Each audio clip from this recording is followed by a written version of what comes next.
Welcome to Moonlit Inc. BL. A BL story written under moonlight. Let's begin. Chapter 1, The Silver Stray. The rhythmic thrum of Ken's vintage sewing machine was the only thing keeping the silence of the studio apartment from swallowing him whole. It was 2 a.m., the hour when the city of Pressdale felt less like a metropolitan hub and more like a graveyard. Ken Choi hunched over a bolt of midnight blue silk, his fingers moving with a precision that bordered on the supernatural. To the human eye, he was just a talented, reclusive tailor. They didn't see the way his pulse spiked at the scent of rain or how his own ears, currently tucked flat against his skull under a messy mop of black hair, itched to twitch at the sound of a distant siren. Being a fox shifter in a city dominated by apex predators meant one thing: discretion. A sudden, wet thud against his fire escape made the needle snap. Ken froze. His fox instincts, usually buried under layers of civilian politeness, shrieked a warning. Danger. Predator. Blood. He approached the window, the cold glass fogging under his breath. Shoving the sash upward, the smell hit him like a physical blow, heavy, metallic, and terrifyingly potent. Slumped across the rusted metal grating was a beast that shouldn't have fit on a residential fire escape. It was a wolfhound, or at least, that was the lie Ken's brain tried to tell him. It was the size of a pony, with fur the color of tarnished silver and muscles that rippled even in its semi-conscious state. But the silver was stained a jagged, gruesome crimson. A deep gash ran along its flank, and its breathing was a wet, ragged whistle. "Oh, God," Ken whispered, his voice cracking. Common sense told him to lock the window. Shifters were protected by law, but a wounded animal of this size was a ticking time bomb. Yet, as the creature's head rolled to the side, Ken saw its eyes, gold, pained, and hauntingly intelligent. He didn't think. He reacted.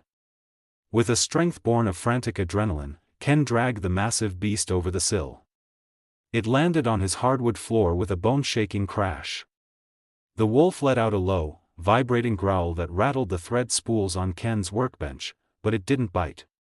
It just watched him, its golden gaze tracking Ken's every move with a predatory intensity that made the hair on the back of Ken's neck stand up.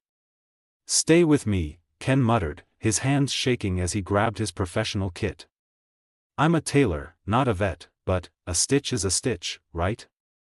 He didn't use a medical needle. He reached for his strongest waxed upholstery thread and his curved glover's needle. The next 3 hours were a blur of red and silver.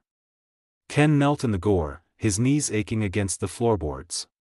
He worked with the same meticulous care he gave to a bespoke tuxedo, cleaning the jagged tears in the wolf's hide and pulling the skin together with invisible, reinforced seams. Every time the needle pierced the thick skin, the wolf's muscles flinched, a low rumble echoing in its chest that felt like an earthquake in the tiny room. Ken found himself talking to settle his own nerves. "You're okay, big guy. Just a few more. You've got some serious enemies, don't you? This wasn't a car hit. These are blade marks." As the final knot was tied, Ken slumped back, his white t-shirt ruined, his hands stained dark. The wolf was stable, its breathing slowing into a deep, rhythmic sleep. Exhausted, Ken didn't even have the energy to clean the floor. He crawled onto his small love seat just a few feet away, watching the silver beast rise and fall with every breath. He fell asleep to the heavy, musk-and-rain scent of the predator, unaware that he hadn't just saved a stray. He had invited the king into his den, and the king was already beginning to claim the territory. Chapter 2, Morning After Malice. The first thing Ken noticed wasn't the light. It was the heat. His studio apartment was usually drafty, the kind of place where he had to wear oversized sweaters even in the spring. But this morning, the air was thick, heavy, and sweltering, smelling of ozone and an expensive, woodsy musk that definitely didn't belong to a tailor. Ken cracked one eye open. He wasn't on his love seat anymore. At some point in the night, he must have sleepwalked, or been moved. He was tucked into his own twin-sized bed, but he wasn't alone. A massive, bronzed arm, corded with lean muscle and etched with a dark tattoo of a weeping willow, was draped over his waist like a lead pipe. Ken's heart did a frantic tap dance against his ribs. He turned his head slowly, his breath hitching. The silver wolf was gone. In its place was a man who seemed far too large for the furniture. He was sprawled across the mattress, his face a mask of sharp, aristocratic angles and stubble. His hair was the same startling silver white as the wolf's fur, spilling over the pillow in a messy silk halo. He was also entirely, unapologetically naked. Ken stared, paralyzed. He could see the neat, black stitches he'd sewn last night, now tracing a path across a human flank instead of a canine one. The man's chest was broad, rising and falling with a slow, predatory rhythm. Then, the golden eyes snapped open. They weren't human eyes. They were molten, glowing with a primal intelligence that pinned Ken to the sheets. "You," the man rasped. His voice was a low, vibrating growl that seemed to rattle the floorboards. Ken scrambled backward, nearly tumbling off the edge of the bed. You were a dog. A very big dog. I was stitching." The man sat up with a fluid, terrifying grace, completely unbothered by his nudity. He winced slightly as the stitches pulled, his gaze dropping to the meticulous black thread work on his hip. He traced the seam with a long finger, his expression unreadable. "A dog," the man repeated. A dark, dangerous smirk tugged at the corner of his mouth. "You have a very strange definition of a dog, little fox." Ken's blood went cold. Little fox. He subconsciously pressed his hands over his hair, making sure his fox ears hadn't popped out in his sleep. "I don't know what you're talking about. I'm a tailor. You were bleeding on my fire escape. I saved you." The man stood up, and the small apartment suddenly felt like a dollhouse. He was well over 6 feet tall, a wall of scarred, lethal muscle. He didn't look like a victim, he looked like a conqueror. He took a slow step toward Ken, his scent, now sharp with dominance, filling the cramped space. "You saved a king," the man said, his voice dropping an octave. "And in my world, there is no such thing as a free favor." He leaned down, his face inches from Ken's. Ken could see the faint silver glint of the man's wolf ears, which he made no effort to hide. They flickered, catching the sound of Ken's frantic heartbeat. "My name is Erin Chavez," he murmured, his eyes tracking the pulse in Ken's throat. "And since you've seen me at my weakest, and touched me with your needles, I think I'll be staying here for a while." Ken looked around his tiny room, the piles of fabric, the single-burner stove, the one chair. "Here? There's no room. You don't even have clothes." Erin grabbed a silk robe Ken had been finishing for a client and draped it over his shoulders. It was far too small, the hem barely reaching his mid-thigh, but he wore it like a royal cape. "Make room," Erin commanded, his golden eyes flashing. "Because if I step out that door before I'm healed, the people who did this to me will turn this building into a crater. You saved me, little fox. Now, you're responsible for me."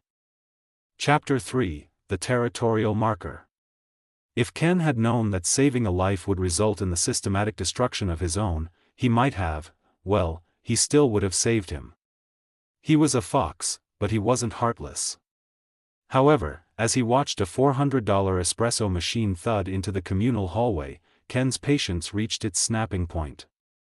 That worked perfectly fine. Ken shrieked, darting toward the door to rescue his appliance. A heavy, scarred hand caught him by the back of his shirt, hauling him back into the center of the room. Erin stood there, the silk robe hanging open to reveal his stitched-up torso. His silver ears were peaked, twitching at the sound of a delivery truck idling 3 floors below. "It smelled like burnt plastic and despair," Erin stated flatly.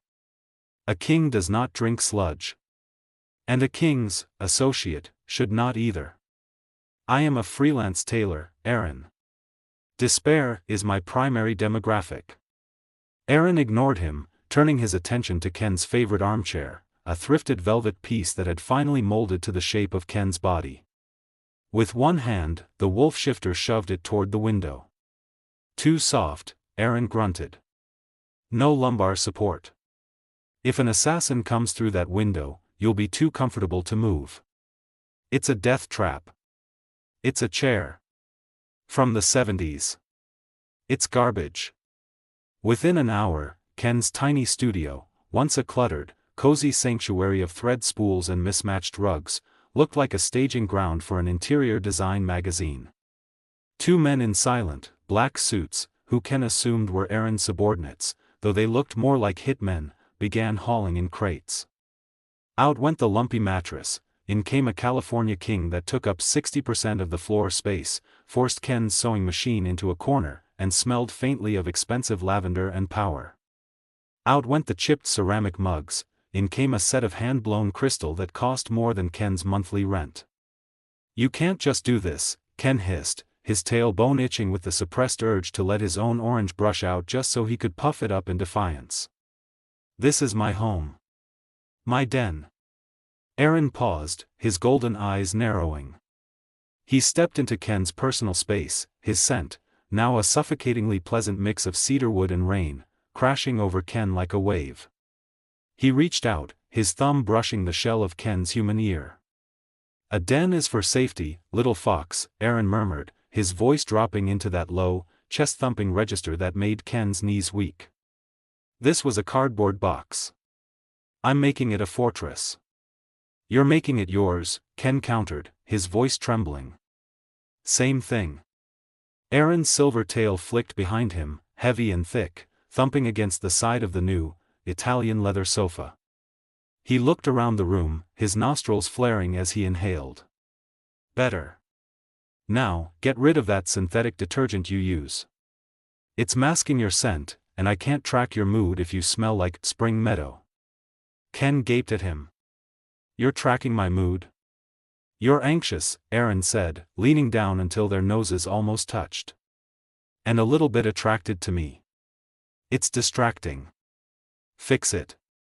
Before Ken could find a witty retort, or a heavy object to throw, the door buzzed. One of the suits entered, carrying a garment bag. Sir, the man said, bowing his head. The silk-lined tactical where you requested for the tailor. Ken looked at the bag, then at the Wolf King who was currently reclaiming every square inch of his life. He felt the familiar, frantic heat behind his ears. If he didn't get Erin out of here soon, he was going to shift right in front of him out of sheer stress. Chapter 4, The Fox Out of the Bag. The apartment didn't just smell like cedar and rain anymore, it smelled like siege. For 3 days, Ken had lived in a state of high-alert sensory overload. The new California king bed was so large he had to shimmy sideways just to reach his sewing machine. The black suits were constantly cycling through the hallway, their heavy footfalls echoing like drumbeats against Ken's sensitive eardrums. And then, there was Erin. The Wolf King was healing with a frightening, supernatural speed. He was no longer a wounded animal, he was a restless apex predator confined to a 60-square-foot cage. He spent most of his time shirtless, pacing the length of the studio, his silver tail lashing behind him with enough force to knock over Ken's jars of buttons. You're doing it again, Erin growled, stopping mid-stride. Ken didn't look up from the sewing machine. He was trying to finish a hem, but his hands were shaking. Doing what? Living? Breathing? Existing in the space I pay rent for? You're humming, Erin said, leaning over Ken's shoulder. The heat radiating from his chest was like a furnace. That high-pitched, frantic sound foxes make when they're cornered. It's grating on my nerves. Ken froze. The needle hovered over the fabric. He knows. He's just baiting me. I'm not a fox, Erin. I'm a human with a very annoying roommate. Liars have a specific scent, Ken. It's sour. Like spoiled milk. Erin reached out, his thick fingers brushing the hair at the nape of Ken's neck. And your heart rate is currently at 140 beats per minute. Why are you so determined to hide from me? I've already seen your soul through those stitches. You haven't seen anything. Ken snapped, spinning his stool around. The movement was too fast, the adrenaline too sharp. Ken's mental leashes, the ones he'd spent years tightening to pass as a normal human, simply snapped under the weight of Erin's overwhelming presence. With a soft, muffled poof of displaced air, two triangular, velvet-soft orange ears tipped with black fur sprang from the top of Ken's head. They didn't just appear, they immediately swiveled toward Erin, twitching with a mind of their own. Ken's eyes went wide. He clapped his hands over his head, but it was too late. He could feel the fur brushing against his palms. Silence descended on the apartment. Even the sounds of the city outside seemed to mute. Erin didn't laugh. He didn't mock him. Instead, his entire posture changed. The restless pacing stopped. His golden eyes darkened, the pupils blowing wide until they nearly swallowed the irises. His own silver ears stood bolt upright, and his tail went perfectly still. "There he is," Erin whispered. The tone wasn't threatening, it was hungry. "Don't look at me," Ken squeaked, his voice jumping an octave. It's a medical condition. A very specific shifter allergy. They'll go down in a minute." Erin didn't listen. He moved forward, his large hands gently but firmly prying Ken's wrists away from his head. Ken squeezed his eyes shut, expecting a rejection, a dismissal of his lowly status. Instead, he felt a warm, rough tongue drag across the base of his right ear. Ken let out a strangled, high-pitched yip. "Soft," Erin murmured, his breath hot against the orange fur. "And bright. Like a spark in the dark." He stepped back just enough to look Ken in the eye, his expression one of terrifyingly calm possessiveness. "I was going to leave once the stitches came out, Ken. I was going to pay you for your silence and go back to the throne." He reached out, hooking a finger under Ken's chin, forcing him to look up. "But a fox this beautiful? A fox that mended a king?" Erin's silver ears flickered with a dark, triumphant joy. "You've just become the most valuable thing in this city. And I don't let anyone touch my prizes." Ken's fox ears flattened against his head in terror and a confusing, traitorous spark of heat. "I'm not a prize. I'm a tailor." "You're mine," Erin corrected, his voice a low, final vibration. "And God help the man who tries to take you out of this den." Chapter 5, Blood on the Doorstep. The silence of the early morning wasn't peaceful, it was heavy.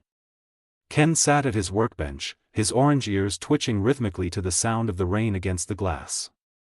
He was trying to focus on a silk lining, but his gaze kept flickering to Erin, who was lounging on the new, oversized sofa like a king on a throne, reading a tablet with a predatory stillness. Then, the world shifted. Erin didn't move his head, but his silver ears pinned back flat against his skull. His nostrils flared, taking in a scent that made his entire body turn into a corded mass of tension. "Ken," Erin said, his voice dropping into a guttural, terrifying register. "Get in the bathroom. Now. Don't come out until I tell you." "What? Why?" The door to the apartment didn't just open, it exploded. The heavy oak frame splintered inward as three men in tactical gear charged in, suppressed submachine guns raised. Ken didn't even have time to scream. He felt a blur of silver movement, a physical shockwave that knocked him off his stool. He scrambled toward the corner, his foxtail puffing out to 3 times its normal size in sheer terror. He expected a gunfight. He expected chaos. What he saw was a slaughter. Erin didn't use a weapon. He didn't need one. He moved with a speed that defied physics, a silver streak of lethal intent. He caught the first man's throat with a hand that had elongated into claws, the sound of tearing flesh sickeningly loud in the small room. The second man managed to get a shot off. Phut phut phut. Ken felt a sharp, searing heat across his upper arm. He gasped, looking down to see a bloom of red spreading across his sleeve. "Erin." The sound of Ken's pain was the catalyst. Erin froze. He turned his head slowly, his golden eyes vanishing, replaced by a terrifying, glowing white light. A low, bone-deep vibration started in his chest, a sound so primal it made Ken's fox instincts want to crawl into a hole and die. Then, the true alpha shift began. It wasn't the graceful transition Ken had seen before. This was violent. Erin's bones cracked and elongated, his muscles bulging until the silk robe he wore shredded into rags.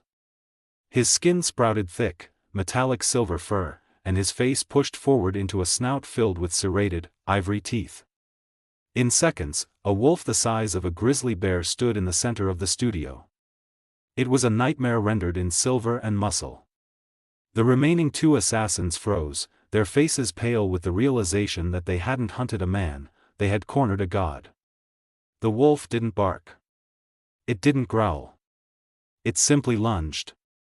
Ken squeezed his eyes shut, pressing his face into his hands as the sounds of the struggle filled the room, the wet thud of bodies hitting walls, the snapping of bone, and the terrifyingly efficient silence of a predator who knew exactly how to kill.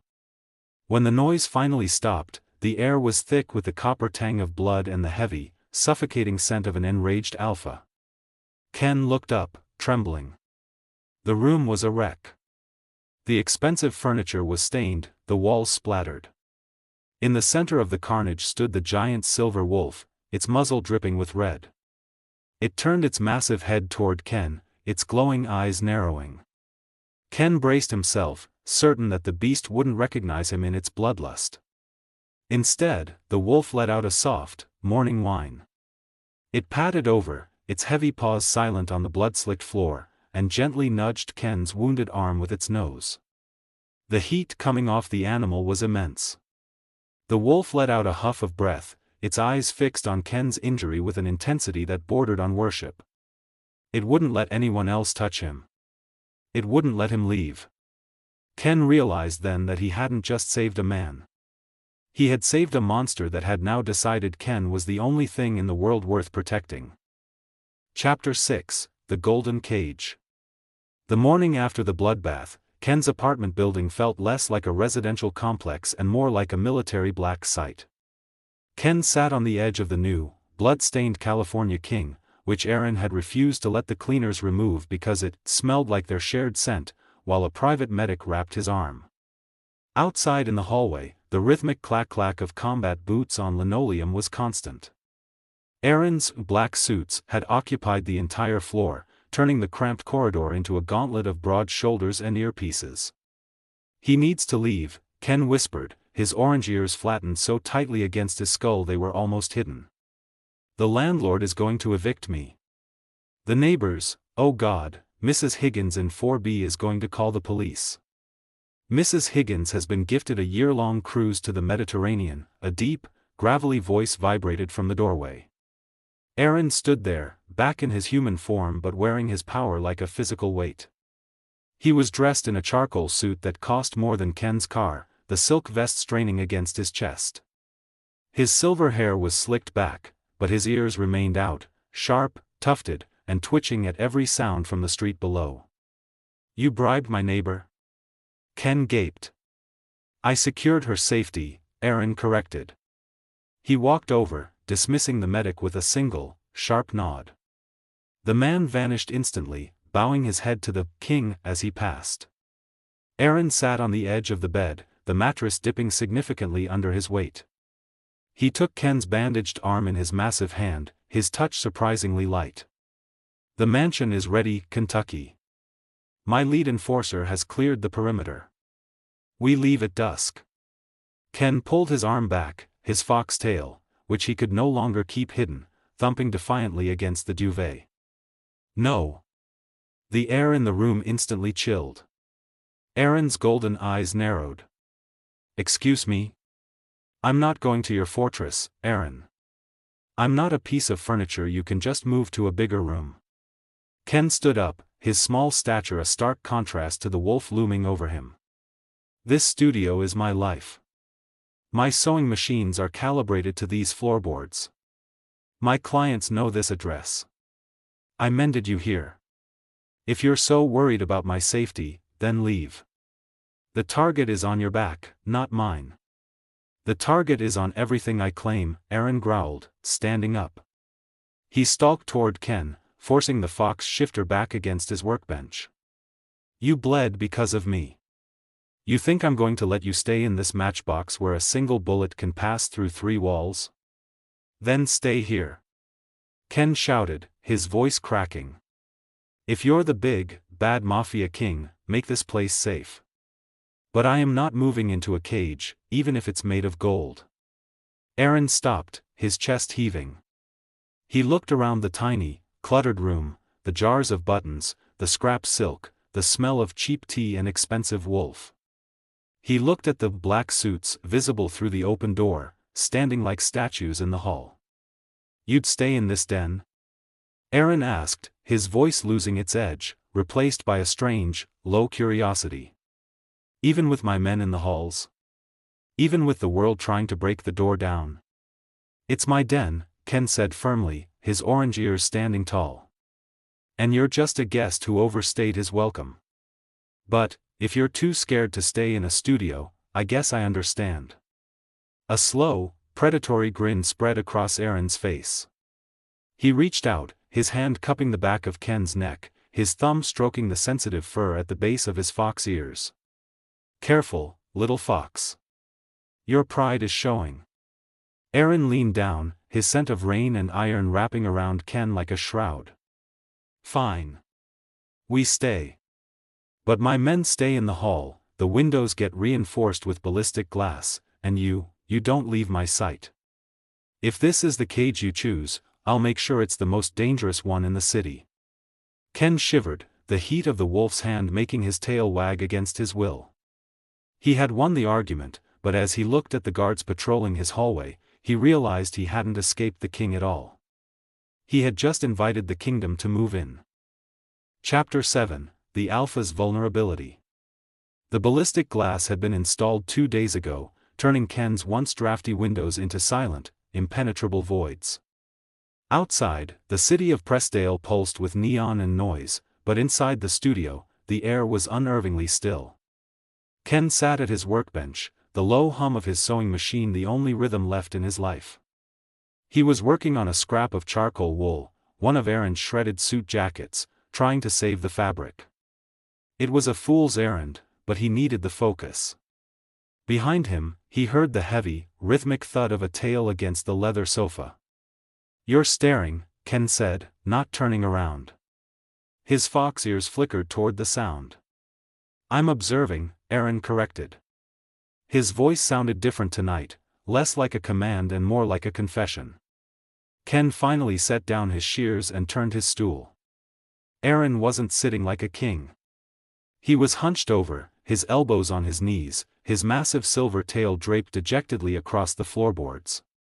His silver ears were tilted back, and for the first time since the night he'd bled out on the fire escape, he looked tired. The board of directors met today, Erin muttered, his golden eyes fixed on his own scarred palms. They want a public showing. They want to see the alpha who survived an assassination attempt. They want blood for blood. Isn't that what you do? Ken asked softly. You're the Mafia king. You give them what they want. Erin let out a sharp, self-deprecating bark of laughter. He stood up, but he didn't pace. He walked to the window, pressing a hand against the cold, thick glass. In the mansion, every wall is a microphone. Every servant is a spy. Even my own pack, they look at me and see a title, a paycheck, or a target. He turned to look at Ken, and the raw vulnerability in his gaze made Ken's breath hitch. But here? In this cramped, ridiculous box of a room? Erin took a step forward, his scent shifting from dominant cedar to something softer, like damp earth after a storm. Here, I'm just the beast you stitched back together. You didn't save the king, Ken.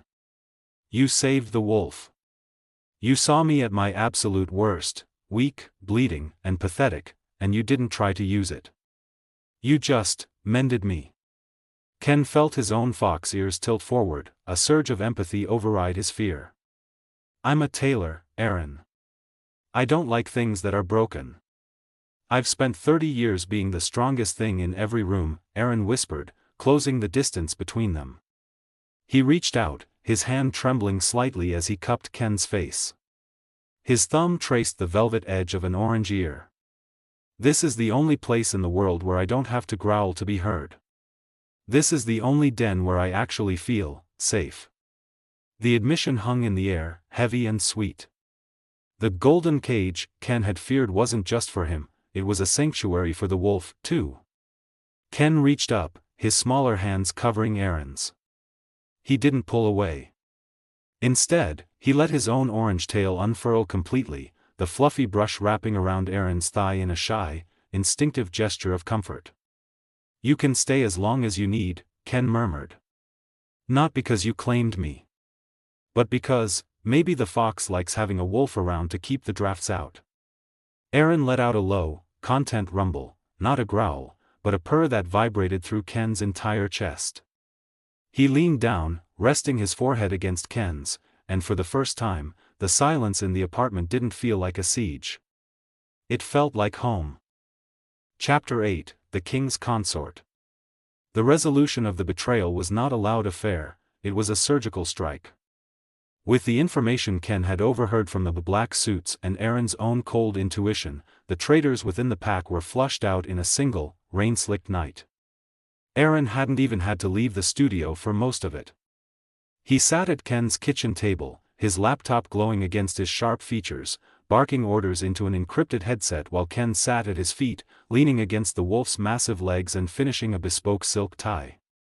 When the final confirmation came, a short, clipped target neutralized, sire, the tension that had lived in Erin's shoulders for weeks finally dissolved. He closed the laptop and looked down at Ken. It's over. The mansion is secure. The board has been restructured. Ken looked up, his orange ears twitching. So, you're going back? To the fortress? The silence that followed was heavy. Erin reached down, his fingers tangling in Ken's hair, gently tugging until Ken stood up. The power dynamic had shifted, they weren't just a savior and a stray anymore. They were two halves of a very strange, very dangerous whole.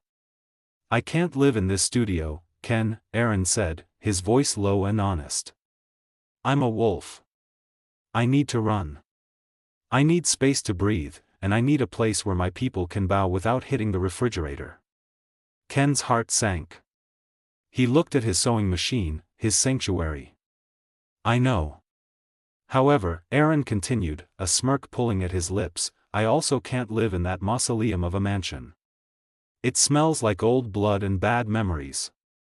And it doesn't have a single room with enough natural light for a tailor to see his stitches. Erin pulled a set of architectural blueprints from his leather briefcase and spread them across the workbench, pinning them down with a heavy silver paperweight. The penthouse, Erin stated. The top 3 floors of the Pressdale Heights. It has a wraparound terrace for me to shift and run under the moon. It has a state-of-the-art security system that even a god couldn't crack. He pointed to a massive, glass-walled wing on the eastern side of the floor plan. And this is the atelier. North-facing light. Soundproofed walls. Enough space for 20 sewing machines and a private entrance for your clients. Ken stared at the plans. It wasn't a cage. It was a kingdom built for 2. You designed a workshop for me? I designed a home for us, Erin corrected. He stepped closer, his silver tail sweeping across the floorboards. He leaned down, his nose brushing against Ken's orange fox ear, inhaling the scent of citrus and home. I'm the Mafia king, Ken. I don't compromise. But for the fox who saved my life, I'll build a new world. Ken looked at the blueprints, then at the wolf who had turned his life upside down. He reached out, his hand sliding into Erin's, their fingers interlocking, claws and calluses, power and precision. Fine, Ken whispered, a playful glint in his eyes. But I get to pick the upholstery. No more of that true alpha leather. It's tacky. Erin threw his head back and laughed, a loud, genuine sound that shook the walls of the tiny apartment for the very last time. Deal. As they walked out of the studio, the black suits snapped to attention in the hallway, bowing low as the king passed. But they didn't just bow for Erin. They bowed for the small, orange-eared man at his side. The fox was no longer hiding in the shadows. He was walking beside the wolf, and together, they were the most formidable pair the underworld had ever seen. Epilogue, the den above the clouds.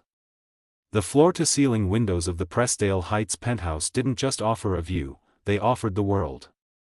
From this height, the city was a sprawling map of amber lights and silver veins, but inside, the atmosphere was thick with the scent of expensive cedar and sweet, home-brewed chamomile. Ken sat cross-legged on a massive, low-slung ivory sofa, a piece he had picked specifically for its nappability. He wasn't wearing a hat or a hoodie. His bright orange fox ears were standing tall, flicking occasionally as he focused on the fine silk embroidery in his lap. His tail, a fluffy, white-tipped brush, was draped over his shins, twitching in time with his needlework. There was no more hiding. In this space, the little fox was the master of the house. A heavy, silent shadow fell over him. Erin didn't need to announce himself, his presence was like a physical warmth. The Wolf King had traded his sharp charcoal suits for a simple pair of silk lounge pants. His silver ears were forward, relaxed, and his thick, powerful tail swept lazily across the plush rug behind him. Erin didn't say a word as he sat behind Ken, his massive legs framing the tailor's smaller frame. He leaned forward, tucking his chin over Ken's shoulder, his silver hair mingling with Ken's black locks. "You're working late again," Erin rumbled, the vibration of his chest pressing against Ken's back. It wasn't a command to stop, it was an invitation. "Just finishing the cuff for your gala shirt," Ken murmured, leaning back into the wolf's heat. "I want the stitching to be perfect. People need to know the king's consort is the best in the city." Erin let out a low, content chuff, his nose nudging the sensitive base of Ken's fox ear. "They already know. They see the way I look at you. They see that I don't growl when you're in the room." Ken smiled, setting his needle aside. He turned in the circle of Erin's arms, his orange ears brushing against Erin's silver ones. For a moment, they just stayed there, a fox and a wolf, predators and partners, watching the moon rise over their kingdom. The penthouse was large, modern, and high-tech, but it didn't feel cold. It felt like the messy, beautiful, and fiercely protected den they had built together. "I like the view," Ken whispered. "I like the company," Erin replied, his golden eyes glowing with a soft, permanent claim. Outside, the world was dangerous and loud, but up here, above the clouds, the wolf had found his peace, and the fox had finally found a place where he didn't have to hide his heart.